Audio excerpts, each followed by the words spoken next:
What's going on, man? Welcome back to the basement.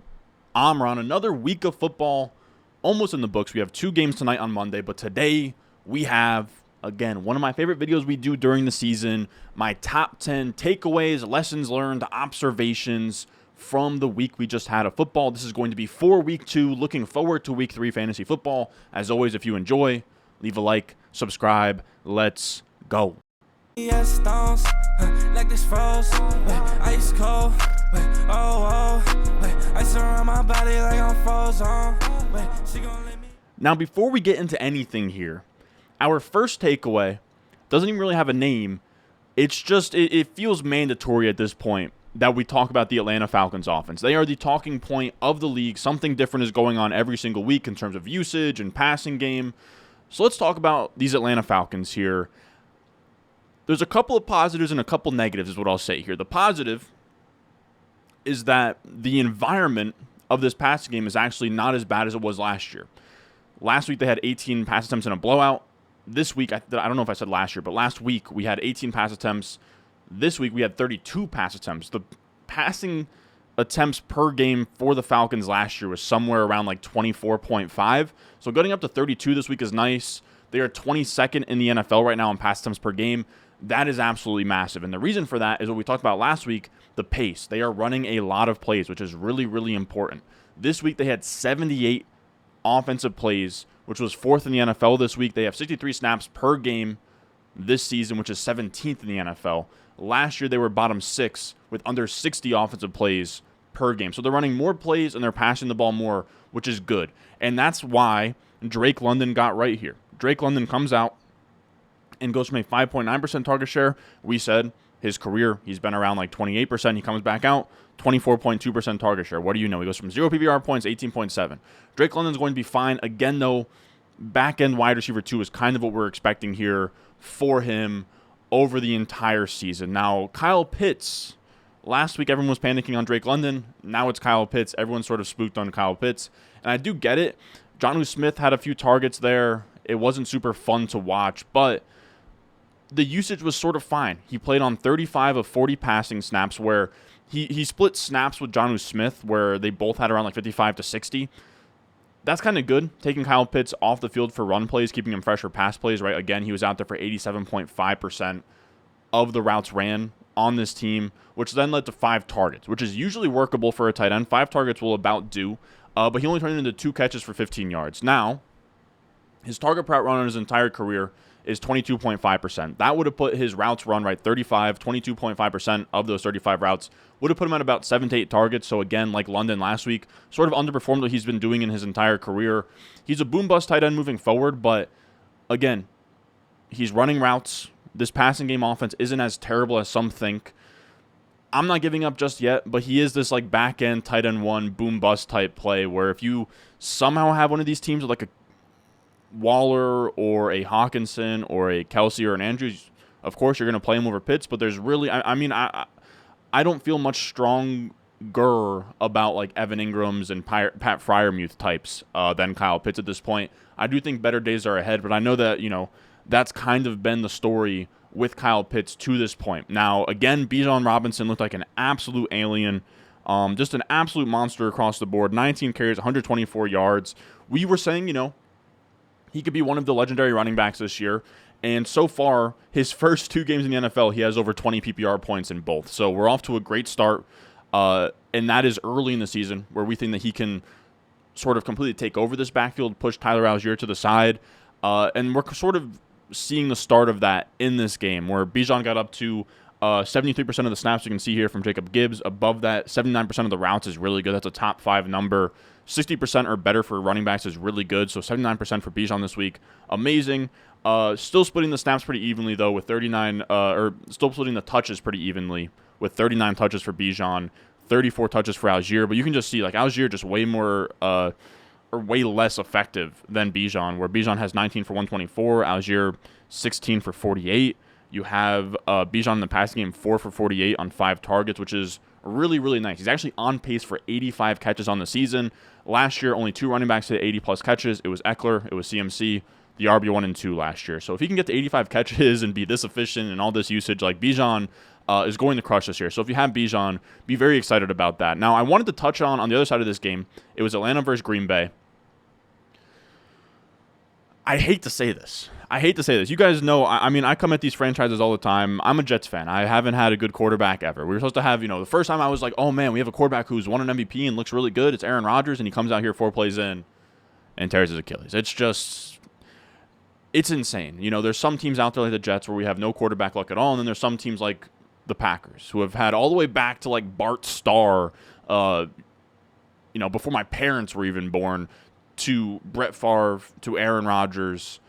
I'm not saying Jordan Love's going to be a Hall of Fame quarterback, but I mean, he looks really good. I would call Jordan Love, Kenny Pickett, Desmond Ridder, Sam Howell. I might be leaving someone else out, but those seemed like the 4 like very unproven quarterbacks that were sort of mystery boxes this year.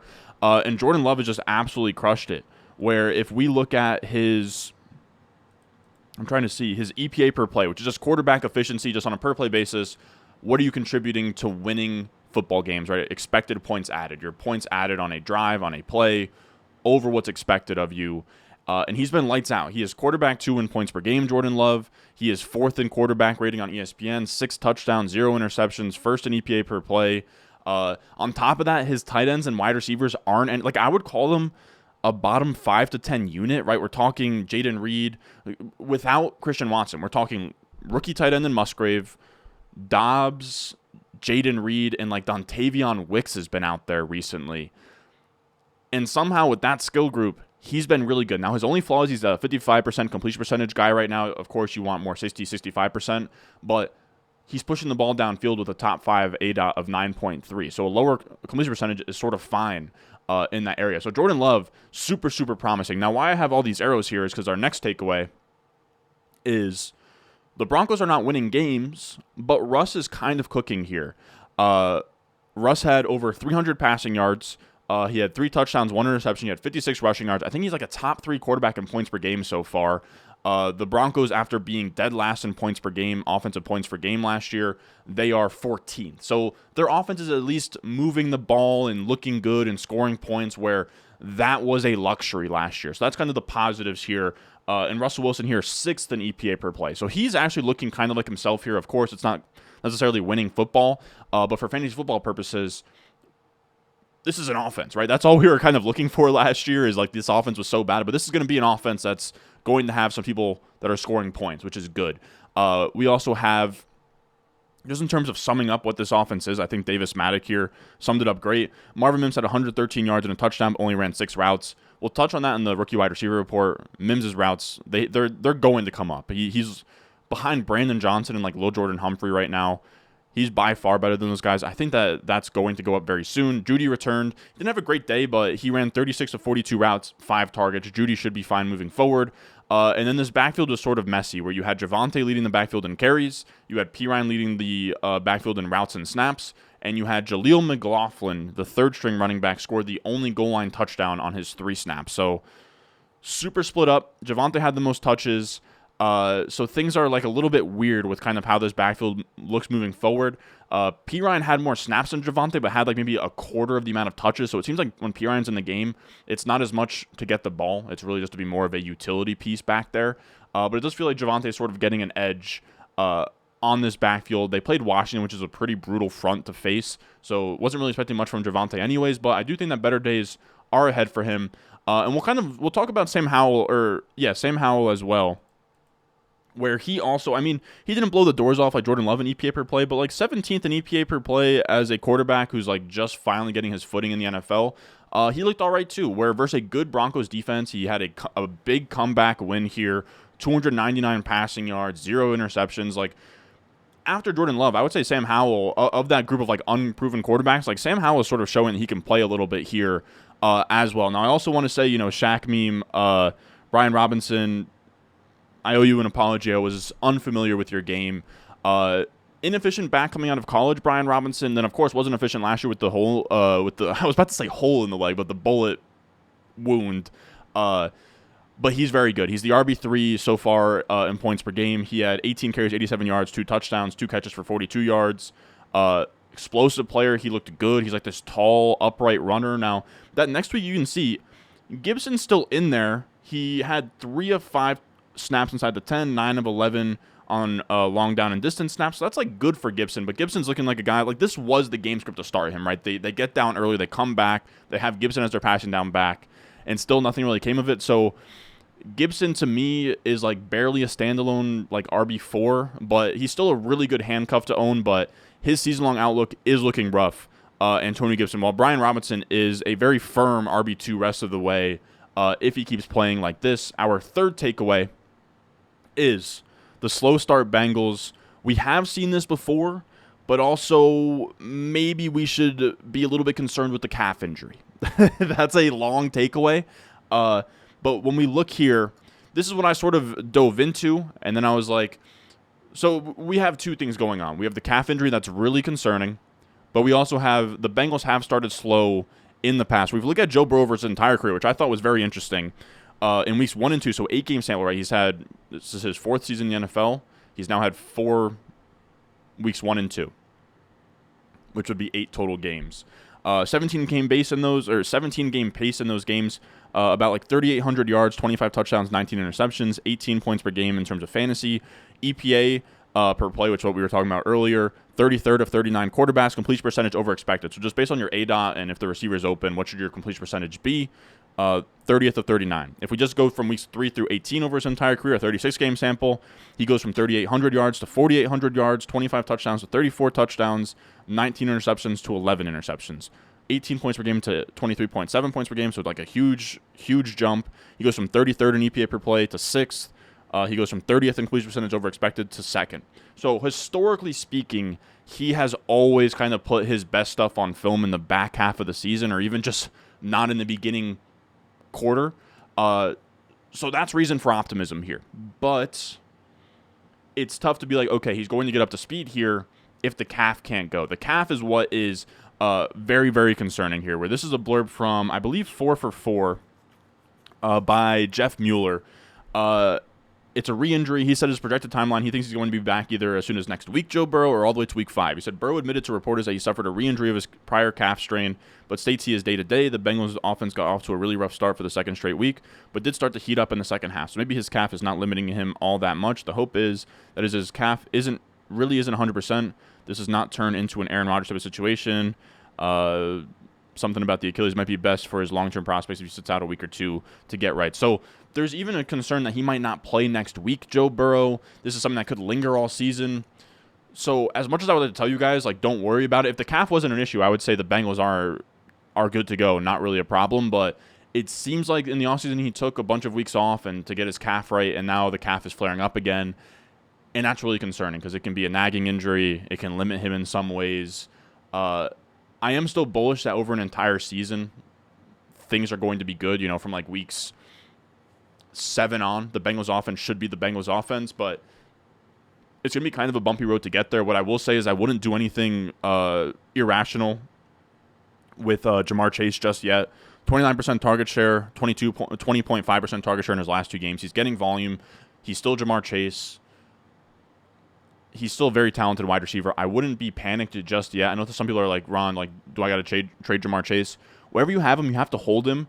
I mean, if there's like some crazy world where you could somehow add like something very, very small and get into McCaffrey, Jefferson, or Tyreek Hill, go ahead and do it. But I don't think that those offers are on the table. So I think you kind of just have to hold and pray. Like, I'm going to be honest with you guys. A lot of you guys watched my draft party video down the shore.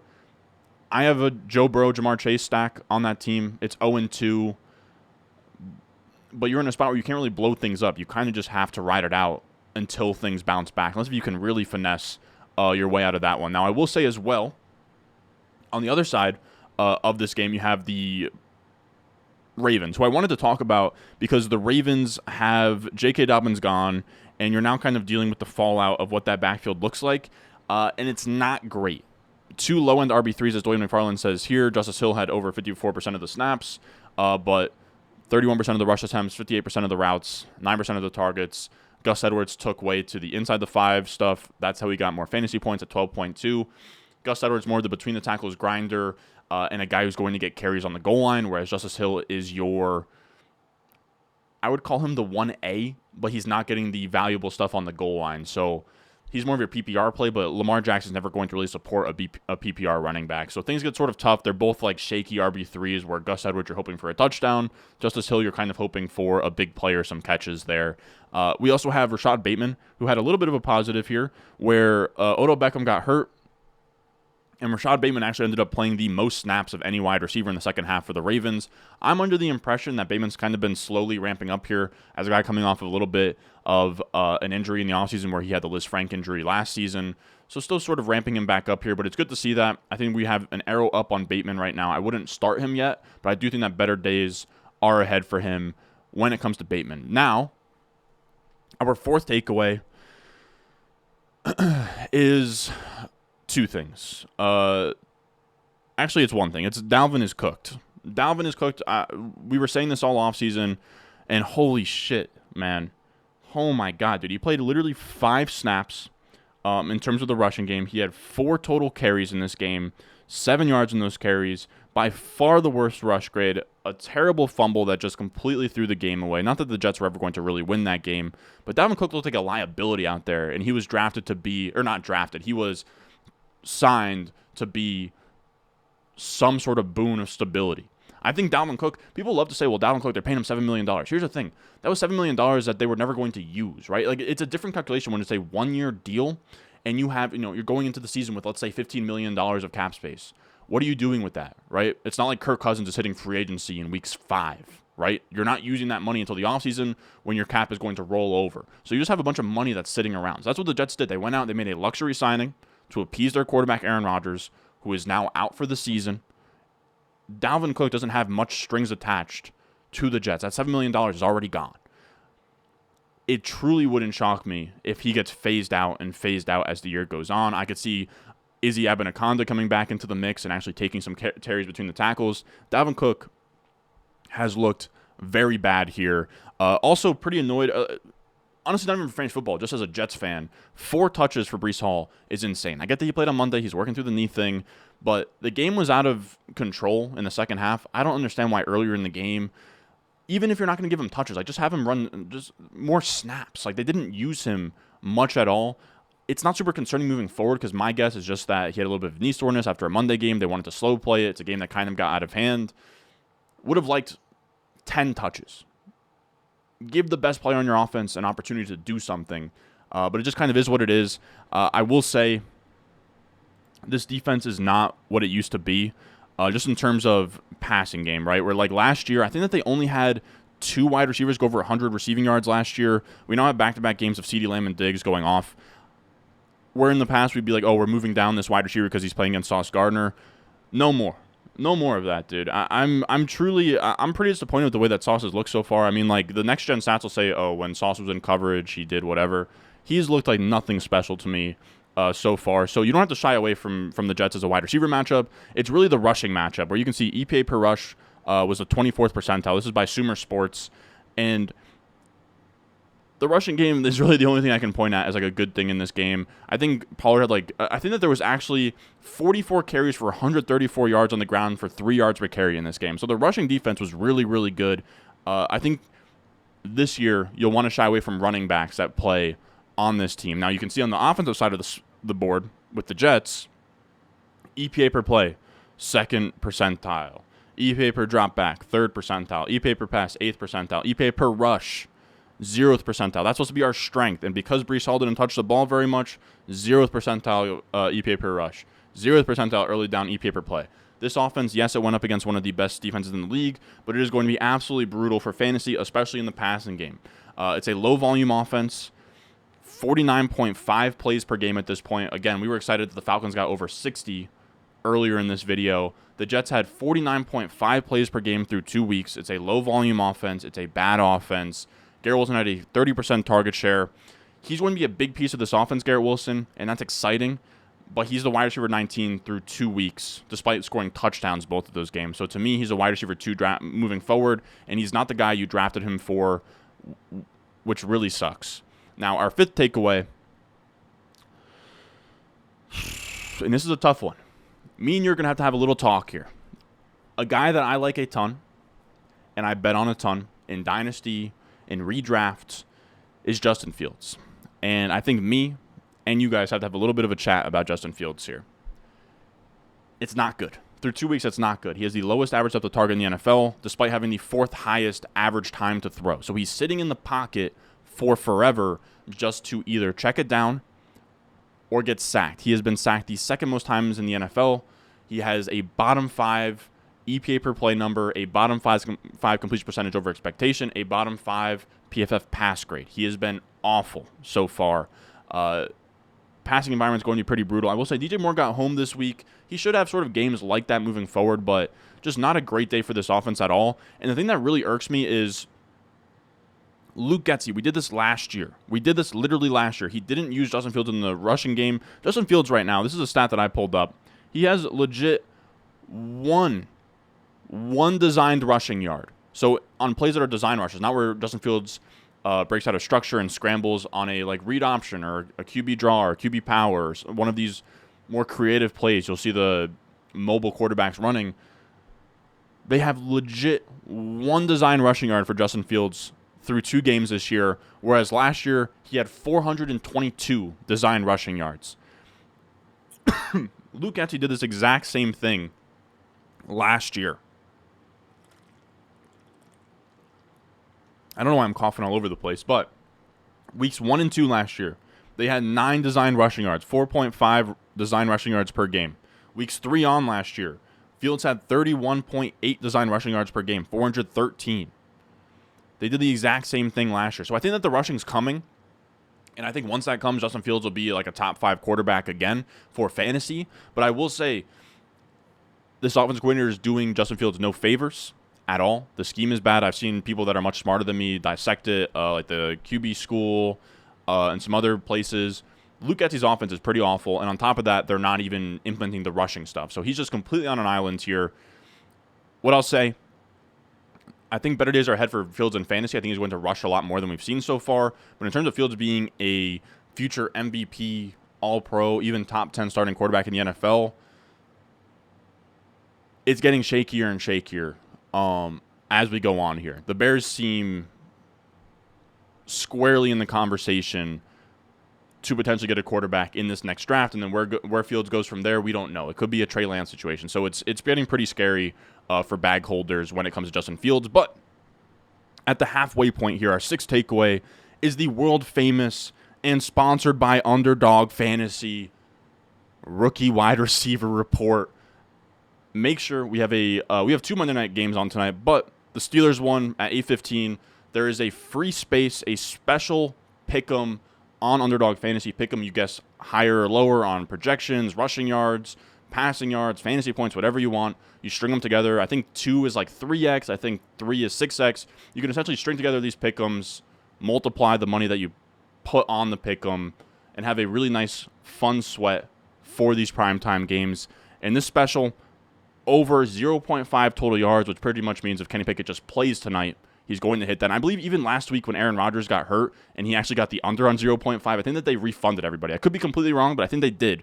So make sure you're on the lookout for that. It gives you pretty much a free space in your pick'em slip to sort of just give yourself a free win moving forward. I think you can go all the way to like 20x your pick'em slip. So with that being said, we have all rookie wide receivers with 10 or more routes run here. We're going to save Puka Nacua for the end, and we're just going to go down the PFF grades here. We have Rashee Rice. He ran less routes than last week. Now, I will say, actually, let me explain what's actually on the table. That's probably a good idea. We have pass snap percentage, which is just the percentage of pass snaps that you're on the field for. As a wide receiver, that's all we really care about. Are you on the field for a passing down?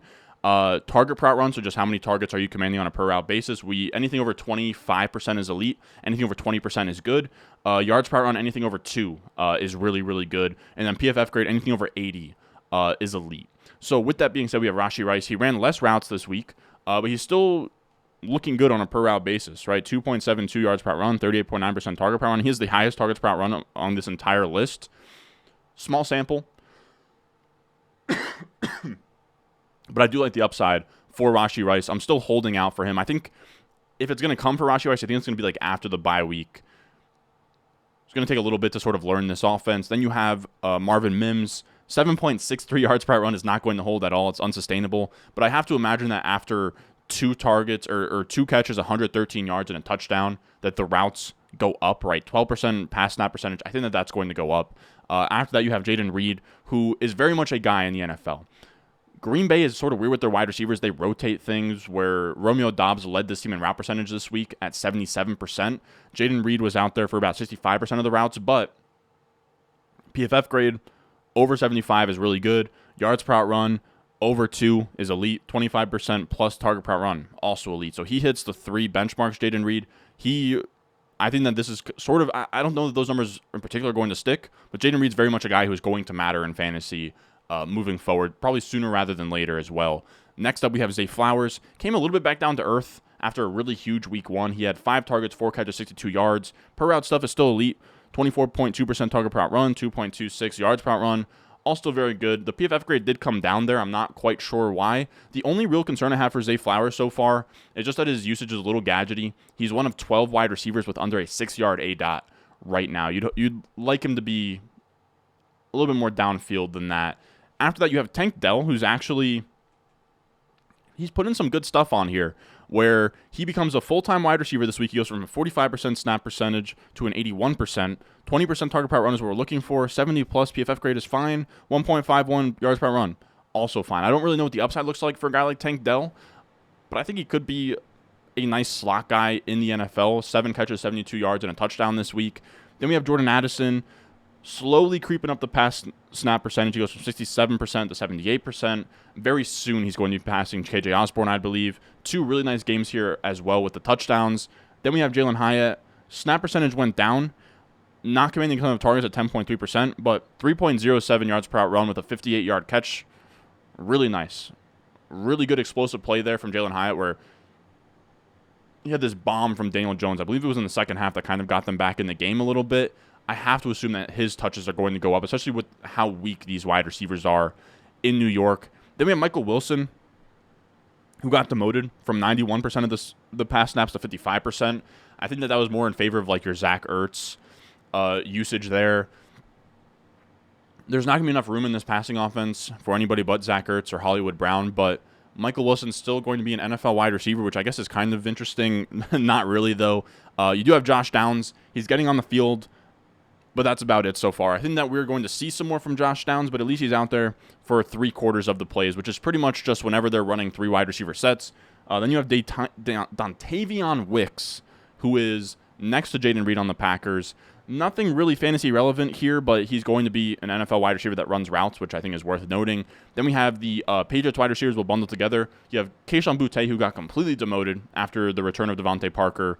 And then we have Demario Douglas, who maybe got demoted because of Devontae Parker, but he also had this fumble earlier in the game that kind of just completely shut off his snaps. So something to monitor with Demario Douglas. He sort of was showing some decent peripherals through that first game, right? 1.9 yards per route run, 29% target per route run are both really nice numbers. Then you have Tyler Scott. Just a rotational guy on a passing offense is not really going to give you much shine there. Trey Palmer, rotational piece on the Tampa Bay offense, but that's really all we're seeing there. We have Quentin Johnston. Not really panicking just yet. He's commanding targets. He has a 20% target per route run, which is really good. He doesn't really have enough routes to take anything else away here. The positive is that Josh Palmer is 85th among 85 qualifying wide receivers in yards per route run at 0.29 yards per route run. So I do think Quentin Johnston's time is going to come here very soon. Then we have Jackson Smith-Njigba. I'm not quite sure how to feel about him yet. He's out there pretty much like Josh Downs, where he's only out there on 3 wide receiver sets, around like 60 to 70% of the snaps. At least he's commanding targets, though. He does have a 21.3% target per route run, which is what we're looking for. I would still give him some time, but it is concerning. I think that he has the lowest ADOT in the NFL as well, so his targets aren't downfield, which is kind of the explanation for that 1.00 yards per route run. So we're waiting on JSN to come through, but again, with these rookie wide receivers, it does take some patience. You have Jake Bobo and Xavier Hutchinson added to the list, both non-factors pretty much here. Now, let's talk about Puka. That's our next, or the start of our next. By the way, again, promo code Ron. Link will be in the description and in the comment section down below. But our next thing is going to be talking about Puka and just kind of this entire Rams offense. Puka Nacua is an absolute monster. Now, on the rookie wide receiver part, I probably shouldn't have taken it down yet. Puka Nacua, Still about a 90% pass route guy, which is absolutely fine. Target per run, 37.9%, ridiculous. 3.06 yards per run, ridiculous. Only guy with over an 80 PFF grade, ridiculous. So Puka Nacua is an absolute monster. Now, all I'm really going to say here is that I am bought in that he is here to stay. He is a real NFL wide receiver that's going to contribute in fantasy. What I will not say is that he is going to be like an all-pro, Pro Bowl caliber type wide receiver. We truly don't know. I pulled this up. This is our leaders in PPR points through a wide receiver's first 2 NFL games. You have Anquan Bolden, which is cool. Marquise Brown, not as amazing. Eddie Royal, not as amazing. Terry McLaurin, not as amazing. You have Kiki Kuti on this list. You have Corey Coleman on this list. So I'm not saying this to bring down Puka, right? You can cut it off where him and Anquan are the only guys with 50-plus points per game. All I'm trying to say is that 2 games is a very small sample. I wouldn't run out to best-case scenario. Again, I think that Puka Nacua is going to be a guy. He's going to stick around the NFL. He's going to be usable in fantasy. But I don't know what his ceiling looks like. It could be wide receiver 2. It could be top 5 wide receiver in fantasy. It could just be a wide receiver 3, kind of like how Kiki Kuti was. I don't think that I think Kiki Kuti is his absolute floor. I didn't really mean that as a direct comparison. I'm just saying it's really tough to make any concrete statements about what his ceiling looks like over an entire season. But for right now, he's very interesting. If you have him, you're pretty much holding and just seeing what's going on with this guy.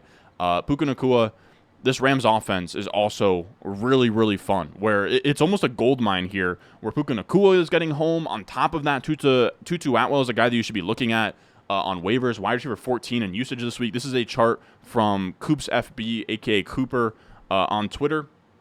And Tutu Atwell had wide receiver 14 usage this week, as in his expected points per game this week was wide receiver 14. He's the wide receiver 15 in points per game through 2 weeks here.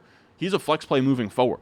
And then you also have Kyron Williams here. It's like it's this land of misfit toys, or island of misfit toys, whatever the saying is, that Sean McVay is just getting the absolute most out of. You can see Kyron Williams here. He's like the RB2 in fantasy right now with crazy usage. He's a top 24 guy rest of season most likely. Cam Akers looks like he's going to get cut. Kyron Williams, 88% route involvement. That's 3rd in the NFL this week. And he had the 4th highest snap percentage in the NFL this week. Just one of 4 running backs with over a 95% snap rate. Kyron Williams, man. It's truly insane kind of what's going on with this offense, but you just kind of have to listen up and trust what's going on here. Now, I will also say, just a little bit of a subsection of this takeaway, McCaffrey is back, man. McCaffrey might be the 101 if we drafted today. He had a 100% snap rate. He led all running backs in route involvement. He is getting 2019 level usage right now in a much better offense, and that's very scary. As someone that had him as their 103. I still have him in a couple leagues and a few spots, but my goodness, this could be the legendary running back that you needed to have in 2023. So if you have McCaffrey, you should feel very, very good about it. To me, he's probably the 101 if we were to redraft today. Now, our 8th takeaway is that it's probably time to panic on Dameon Pierce. And I hate to say it because I liked Dameon Pierce heading into this year, but man, it's crazy. Like this was a guy who was supposed to be the bell cow. They wanted to use him more moving forward, and now it's this really ugly 3-way split. Pierce is not getting the third down work. It's Singletary and Ogunbowale splitting the passing down stuff. Dameon Pierce now has back-to-back games here on the 50% of the snaps. Yes, it was in a trailing game script losing to the Colts, but part of drafting him was thinking that the Texans are a bad team. They're going to be trailing a lot, and Dameon Pierce could get catches and run routes and get targeted in those situations. If he's now going to get pulled off the field when the Texans are trailing, when they're going to be trailing a lot, things get really dicey. Now, the positive part, he did have just 30% of the routes, which is actually really bad. We won 55 to 60% plus. He did get 18 touches. That's the positive point. He got 18 touches, so he's still going to get the ball, just not the same ceiling that we kind of drafted him for. Now, better days could be ahead. He could get more involved here. It's shocking to me that Dare Ogunbowale is getting 20% of the snaps in this backfield, but it just kind of is what NFL coaching is, where you see a lot of guys like Dare Ogunbowale and your Travis Homers and your DJ Dallases.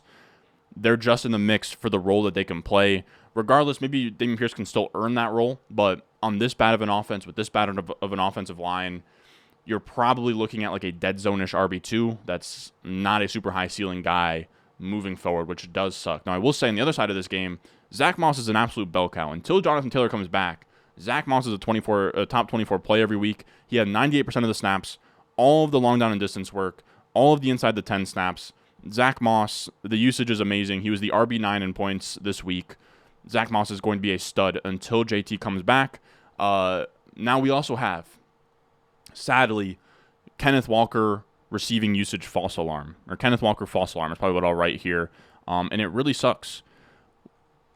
We sort of ran out to best case scenario last week. We saw that Kenneth Walker had a 55% route participation, which after having like a 40% last year was a huge uptick. He had 5 targets. It was like, okay, if Kenneth Walker's getting this passing down role, then it's wheels all the way up. Then he comes out this week, 33% of the routes, just 2 targets. So he's now back to where he was, back to square one of the between the tackles grinder with some goal line work on a good offense, which is still valuable. It's still like a top 15 back in fantasy, but it's not quite top 5 upside for Kenneth Walker. So that does suck to see. You also have Jahmyr Gibbs in this game and kind of what his role means without David Montgomery. 12.6 PPR points this week. Nothing crazy, but there are some positives here. He had 9 targets for a 26.5% target share. That is elite. After the Montgomery injury, he had a 71% snap share. He had all the long down and distance work. He had a snap inside the 10. He's still a rookie. He's still coming on here. I do think that better days are ahead for Jahmyr Gibbs, especially with David Montgomery out for the next few weeks. Gibbs isn't now going to be a bell cow with like 25 touches, but he's now going to be the featured back, which is really exciting. So Jahmyr Gibbs, arrow pointing all the way up. Then our 10th takeaway here is the Chameleon Chargers, which is really fun, where we said last week the Chargers are really run heavy. But it's not that they were really run heavy. It's that they were playing against the Dolphins, who the Chargers knew were going to set up in too high and let them run the ball. So they did. Then they played up against the Titans. The Titans are known for an amazing defensive line with Jeffrey Simmons. I believe that they allowed the least amount of fantasy points to opposing running backs last year. So what did the Chargers do? They go out here and they pass the ball on the Titans with the 4th highest neutral pass rate after having the 32nd highest neutral pass rate. So expect moving forward with these Chargers, they're going to pass or run based on their opponent. It's not going to be really a team identity moving forward. Now, we'll also see on the other side of that Chargers versus Titans game, the Titans are rotating their wide receivers in a very weird way, and it's frustrating, and it downgrades both Treylon Burks and DeAndre Hopkins the rest of the season. Now, I don't know if this is going to stick because DeAndre Hopkins had an injury heading into this game, but it's really not good, where none of them had over 80% of the pass routes in this game, and you can even see the 2/3 wide receiver snap percentage. Again, this is by @CoopFB on Twitter. He's a really good follow. They split the 2 wide receiver snaps where there were 9 2 wide receiver snaps, right? So it's 2 wide receiver and then 17 is your 3 wide receiver snaps. Treylon Burks actually led them in 2 wide receiver snaps there. It's just puzzling is really all I can say. I don't know if any of them are going to be startable moving, or I think Hopkins will be startable, but as like a wide receiver 3 moving forward. Maybe this straightens out as Hopkins gets back, but it seems like Nick Westbrook-Akine is going to at least be very annoying for Treylon Burks. Now, that is going to do it for us today. Psych! We got a bonus. DeAndre fucking Swift, baby. DeAndre Swift, baby. I started him everywhere I had him. I tried to rank him high enough in the weekly rankings on Patreon that a lot of you guys that are on the Patreon would start him. I had him as like RB29 this week, which was way ahead of consensus. I started him everywhere I had him. He went absolutely crazy. We had a video that people were coming back to and commenting on it. It was at the end of August. I said the cheapest league-winning running back was DeAndre Swift. Now, we aren't even close to the finish line yet. We can't really take victory laps or anything, but this was a huge, huge step in the right direction for DeAndre Swift. He had 77.7% of Philly's running back rushes on Thursday to go along with a 13.6% target share. No Philly back hit those marks or better in a single game last year. Miles Sanders was above a 70% RB rush share and a 10% target share just once. So DeAndre Swift had a role that we've never seen before, and that's what we were excited about because the rushing role that he had like over 170 rushing yards. It was amazing, DeAndre Swift, between the tackles. The thought process was that he could be Miles Sanders between the tackles, be that featured back, and then eat into that Kenneth Gainwell receiving role and sort of couple Miles Sanders' rushing role last year with like 50-plus targets and be a monster. Now, the passing game usage hasn't come.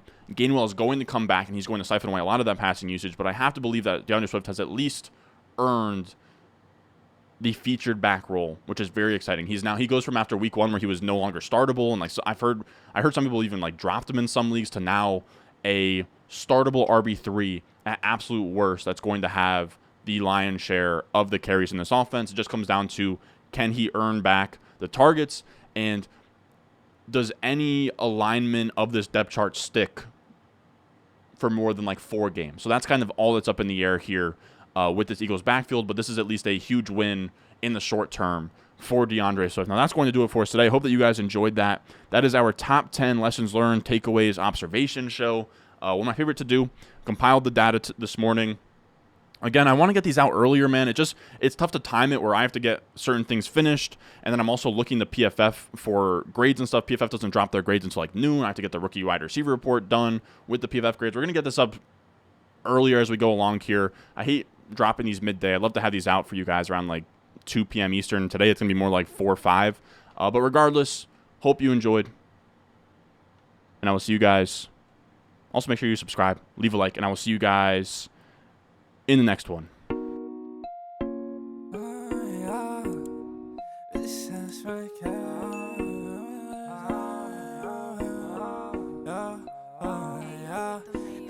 Stones, like this froze, ice cold, ice around my body like